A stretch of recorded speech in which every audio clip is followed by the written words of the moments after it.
صلی اللہ علیہ وسلم نے ایک مرتبہ فرمایا کہ درختوں میں سے ایک درخت ایسا ہے جس کے پتے کبھی نہیں جھڑتے اور اس کی مثال مسلمان جیسی ہے، مجھے بتلاؤ وہ کیا درخت ہے؟ تو لوگ جنگلی درختوں کی سوچ میں پڑ گئے اور عبداللہ بن عمر کے دل میں آیا کہ میں بتلا دوں کہ وہ کھجور کا پیڑ ہے۔ عبداللہ کہتے ہیں کہ پھر مجھے شرم آ گئی اور میں چپ ہی رہا۔ تب لوگوں نے عرض کیا، یا رسول اللہ، آپ ہی خود اس کے بارے میں بتلائیے۔ آپ نے فرمایا وہ کھجور ہے۔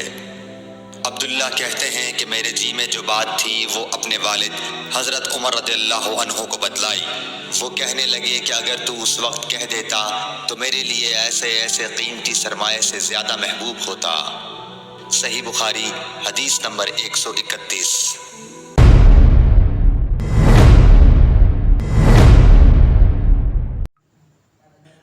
حضرت علی رضی اللہ تعالی عنہ سے روایت ہے کہ میں ایسا شخص تھا جسے جریان مزی کی شکایت تھی، تو میں نے اپنے شاگرد مقداد کو حکم دیا کہ وہ رسول اللہ صلی اللہ علیہ وسلم سے دریافت کریں، تو انہوں نے آپ صلی اللہ علیہ وسلم سے اس بارے میں پوچھا۔ آپ صلی اللہ علیہ وسلم نے فرمایا کہ اس مرض میں غسل نہیں ہے، ہاں وضو فرض ہے۔ صحیح بخاری حدیث نمبر 132۔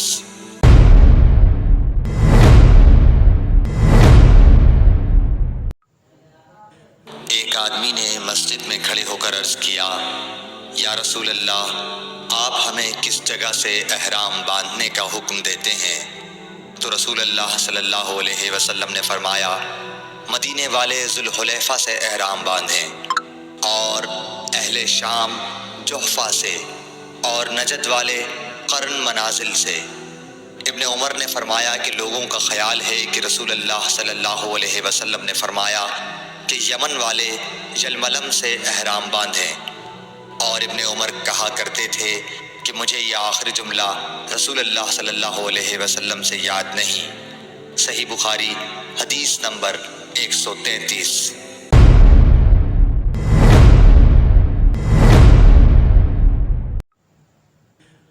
ایک شخص نے آپ صلی اللہ علیہ وسلم سے پوچھا کہ احرام باندھنے والے کو کیا پہننا چاہیے؟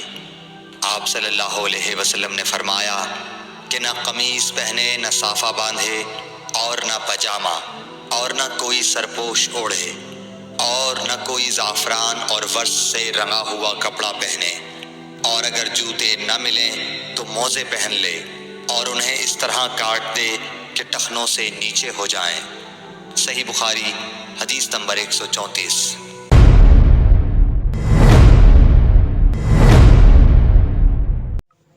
رسول اللہ صلی اللہ علیہ وسلم نے فرمایا کہ جو شخص حدث کرے اس کی نماز قبول نہیں ہوتی جب تک کہ وہ دوبارہ وضو نہ کر لے۔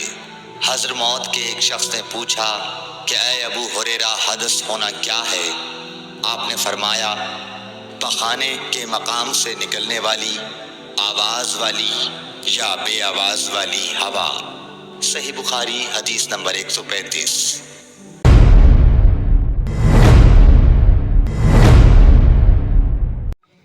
رسول اللہ صلی اللہ علیہ وآلہ وسلم نے فرمایا کہ میری امت کے لوگ وضو کے نشانات کی وجہ سے قیامت کے دن سفید پیشانی اور سفید ہاتھ پاؤں والوں کی شکل میں بلائے جائیں گے، تو تم میں سے جو کوئی اپنی چمک بڑھانا چاہتا ہے تو وہ بڑھا لے، یعنی وضو اچھی طرح کر لے۔ صحیح بخاری حدیث نمبر 136۔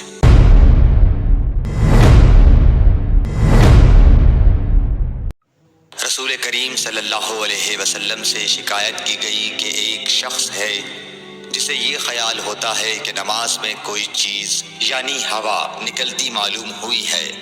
آپ صلی اللہ علیہ وسلم نے فرمایا کہ نماز سے نہ پھرے یا نہ مڑے جب تک آواز نہ سنے یا بو نہ پائے۔ صحیح بخاری حدیث نمبر 137۔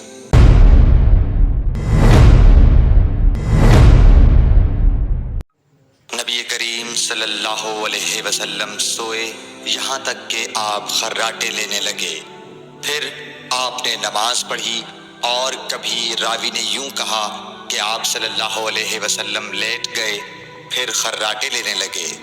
پھر آپ صلی اللہ علیہ وسلم کھڑے ہوئے، اس کے بعد نماز پڑھی۔ پھر سفیان نے ہم سے دوسری مرتبہ، ابن عباس رضی اللہ تعالیٰ عنہ کہتے تھے کہ ایک مرتبہ میں نے اپنی خالہ ام المومنین حضرت میمونہ کے گھر رات گزاری، تو میں نے دیکھا کہ رسول اللہ صلی اللہ علیہ وسلم رات کو اٹھے۔ جب تھوڑی رات باقی رہ گئی تو آپ صلی اللہ علیہ وسلم نے اٹھ کر ایک لٹکے ہوئے مشکیزے سے ہلکا سا وضو کیا۔ عمرو اس کا ہلکا پن اور معمولی ہونا بیان کرتے تھے، اور آپ کھڑے ہو کر نماز پڑھنے لگے، تو میں نے بھی اسی طرح وضو کیا جس طرح آپ صلی اللہ علیہ وسلم نے کیا تھا۔ پھر آ کر آپ کے بائیں طرف کھڑا ہو گیا، اور کبھی سفیان نے ان یسارہ کے بجائے ان شمالہ کا لفظ کہا، مطلب دونوں کا ایک ہی ہے۔ پھر آپ صلی اللہ علیہ وسلم نے مجھے پھیر لیا اور اپنی داہنی جانب کر لیا، پھر نماز پڑھی جس قدر اللہ کو منظور تھا۔ پھر آپ لیٹ گئے اور سو گئے، حتیٰ کہ خراٹوں کی آواز آنے لگی۔ پھر آپ کی خدمت میں مؤذن حاضر ہوا اور اس نے آپ کو نماز کی اطلاع دی۔ آپ صلی اللہ علیہ وسلم اس کے ساتھ نماز کے لیے تشریف لے گئے۔ پھر آپ نے نماز پڑھی اور وضو نہیں کیا۔ سفیان کہتے ہیں کہ ہم نے عمروں سے کہا، کچھ لوگ کہتے ہیں کہ رسول اللہ صلی اللہ علیہ وسلم کی آنکھیں سوتی تھیں، دل نہیں سوتا تھا۔ عمروں نے کہا، میں نے عبید بن عمیر سے سنا، وہ کہتے تھے کہ انبیاء علیہ السلام کے خواب بھی وہی ہوتے ہیں۔ پھر قرآن کی یہ آیت پڑھی، میں خواب میں دیکھتا ہوں کہ میں تجھے ذبح کر رہا ہوں۔ صحیح بخاری حدیث نمبر 138۔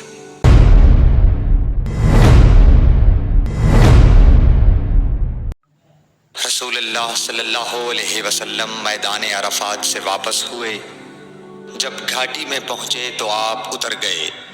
آپ نے پہلے پیشاب کیا، پھر وضو کیا، اور خوب اچھی طرح نہیں کیا۔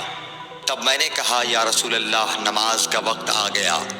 آپ صلی اللہ علیہ وسلم نے فرمایا، نماز آگے ہے، یعنی مزدلفہ چل کر پڑھیں گے۔ جب مزدلفہ میں پہنچے تو آپ نے خوب اچھی طرح وضو کیا، پھر جماعت کھڑی کی گئی۔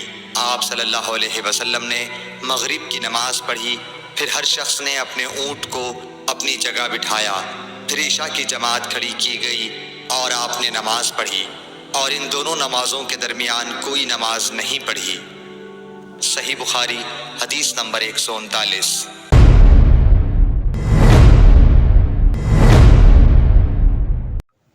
ابن عباس رضی اللہ تعالیٰ عنہ نے وضو کیا تو اپنا چہرہ دھویا، اس طرح کہ پہلے پانی کے ایک چلو سے کلی کی اور ناک میں پانی دیا، پھر پانی کا ایک اور چلو لیا، پھر اس کو اس طرح کیا، یعنی دوسرے ہاتھ کو ملایا، پھر اس سے اپنا چہرہ دھویا، پھر پانی کا دوسرا چلو لیا اور اس سے اپنا داہنا ہاتھ دھویا، پھر پانی کا ایک اور چلو لے کر اس سے اپنا بایاں ہاتھ دھویا، اس کے بعد اپنے سر کا مسح کیا، پھر پانی کا چلو لے کر داہنے پاؤں پر ڈالا اور اسے دھویا، پھر دوسرے چلو سے اپنا پاؤں دھویا، یعنی بایاں پاؤں۔ اس کے بعد کہا کہ میں نے رسول اللہ صلی اللہ علیہ وسلم کو اسی طرح وضو کرتے ہوئے دیکھا ہے۔ صحیح بخاری حدیث نمبر 140۔